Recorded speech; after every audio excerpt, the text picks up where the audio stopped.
inflation or rising prices, that's something every citizen directly feels, because that's something which affects every citizen directly. Whether it's buying daily groceries or refueling your vehicles, people notice that their expenses are increasing. Your salary remains the same, but the expenses are increasing, and that the Reserve Bank of India and the government to take effective steps to control it. Even you are a common man, you are expecting that the government will try to take some measures to control it. If you have some knowledge, you know that there are some fiscal measures and there are some monetary measures that the government and RBI can do, and with that you will try to control inflation. But despite all the measures that inflation, recent numbers is looking attractive, but is that the real scenario? No, right? Now, if you look at the efforts that the government have taken, but still there are persistent inflation. The question is why? Because the nature of inflation today is different than what you have seen before. So it's no longer just about domestic demand supply. We have seen demand pull inflation, right? Supply pull inflation, like that we have seen. So India is now facing the bigger issue of imported inflation, where you do not have any control, whether the monetary policy have no control or fiscal measures have no control. If the import is getting costlier, then what you can do? If the fuel price is getting costlier at the international market, what you can do? You are someone who's completely depending on import of fuel, right? Or the fiscal policies, they cannot control these. Let's understand the basics of inflation. When we talk about inflation, it's mainly a demand supply phenomena. That's the things that we have studied in economy. So if demand rises faster than supply, price increase, right? So when money supply is there, people demand will be higher. So automatically price will be higher. So if supply, then automatically demand stays constant. So price will increase. Earlier, when we talk about inflation in India, it was mostly due to domestic factors, like it could be related to bad monsoon, low agricultural output, or high local demand. NG and RAG. Because of that local demand of increase, that caused inflation, or low monsoon. That's affect Monetary Policy Committee, MPC. They control inflation by normally adjusting the repo rates and target in the range of 2 to 6. That's the range. So that RBI is basically focusing 4 plus or minus 2. That's the range that you failed repeatedly, miserably. For 3 consecutive quarters, inflation stayed above RBI's targeted band despite the efforts and the multiple interest rate hikes and everything. Now RBI reducing interest lesser than what is the rate which is given. So at that point of time, RBI even had to submit a report to the government explaining why its measures are not effective. Now, the bigger question is why RBI's measures are failing, like increasing interest rate. That work only when inflation is driven by the demand. So demand is because of money supply. So you cut down the money supply by increasing the interest rate, you can cut down the demand and you can cut down the price. But when inflation from other countries, when you rise repo rate, that is not going to help you much, right?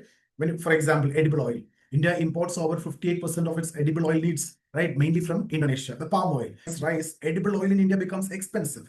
Even if RBI raise interest rate or reduce interest rate, it is not going to affect. It cannot affect the global prices or the supply restrictions. Instead, in fact, long, costly, expensive, more interest you need to pay, and that will slow down the industrial expansion, and that will reduce the investment, and that will reduce the employment opportunities and people's income, and that will further affect in the scenario. So this imported inflation only influenced by external or the global factors like crude oil, edible oil, electronic components, this Russia-Ukraine war issue, Suez Canal crisis in 2021. So if you see India's dependence keep rising every year on crude oil, and we are net importer, we have to import another option automatically rise across the sectors, and that will affect across the sectors.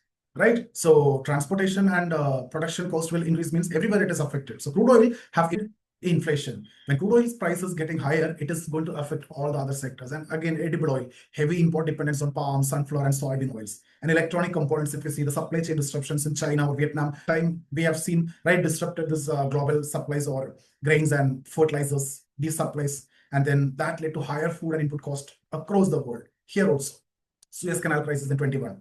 The blockage actually increased the freight import prices. So these examples will directly show that the India's open economy with a trade to GDP ratio of around 45% makes it highly vulnerable to imported inflation. And your measures the imported inflation. When the price in the global market is higher, what you can do?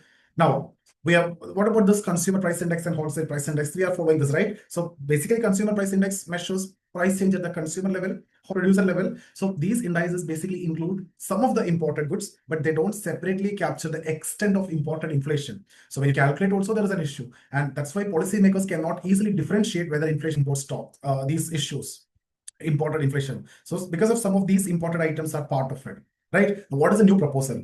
That is trade exposure inflation index. So to handle this imported inflation, economist of inflation index, trade exposure inflation index, TEII. So it captures 3 important parameters: direct imports, intermediate goods, and exchange rate pass-through. So direct imports, like intermediate goods like raw materials or inputs like this APIs in pharma, then semiconductors, plastics, etc.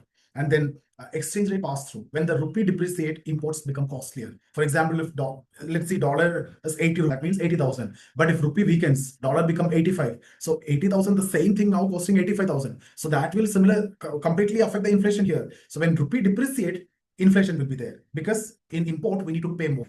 So that is for almost 6-7% increase there itself, right? Rupee depreciated 6-7%. So that much inflation you will directly see here.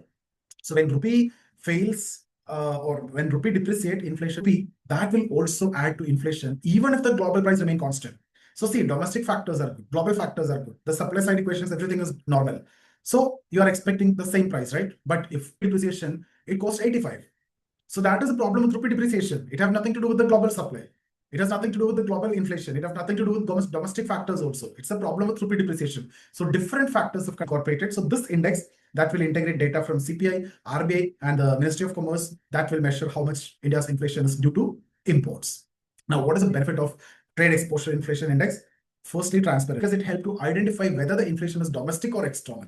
That's one thing. Because if you are looking at the conventional method, there are some imported items which is coming factored in, so we cannot completely say whether global factors, right? At the same time, if inflation is domestic, monetary tightening like repo, that will work. If inflation is imported, then the government can use other tools like reduce the import duties, so that it will match in case of edible oil in 2020 to 23. That's one measure which can control inflation, and build strategic reserves like crude oil, fertilizers. You keep a reserve by expecting some shortage or increase in price in future, so that should price on local goods, so that the we are not exporting, so that will be here. For example, when onion price is getting higher, import is also costlier. So at the same time, what we do is we'll prevent the export, so that this will be here. And then coordinated fiscal and monetary policy is what required. RBI and government both need to align their responses instead of relying only on repo rates. Government keeps spending, but you are asking the RBI only to take measures, right? That elections and all these are there. So government have to spend on the welfare, and that will also contribute to the demand. Now, why I said only this interest rate hike is not enough, or only that won't work.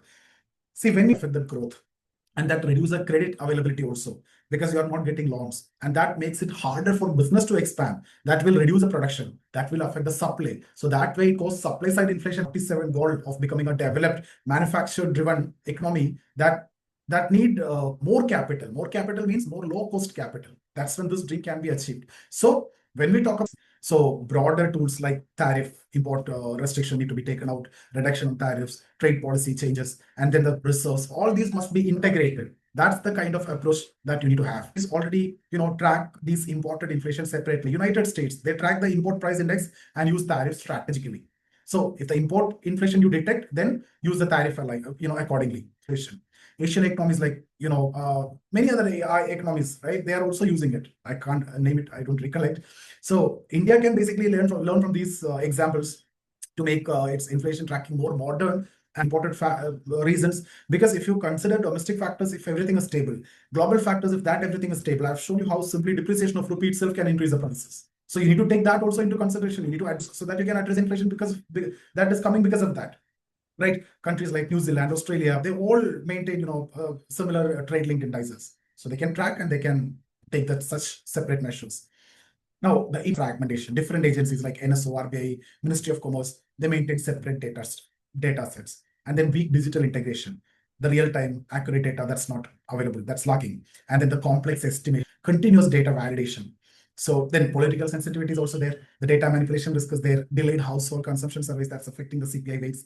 And then low statistical literacy, right? That like a misinterpretation among the media, misunderstanding, all these can distort this. So that's the main challenges. So what the way forward, you need to build a unified digital data framework that's integrating trade, inflation, and exchange rate data. And then you need to establish a technical advisory group for accurate indexing to avoid political manipulation, and then gradual phased rollout to ensure reliability and coordination between departments, and most importantly, public awareness, improve statistical literacy, so citizens will understand the cause of inflation and the policy response. So at present, our inflation, India's inflation challenge has evolved. It's no longer purely domestic demand supply equation. With a high globalized economy, there's an impact of globalization. There's an impact of floating rupee, right? So imported inflation, but our measures will take care of domestic demand supply.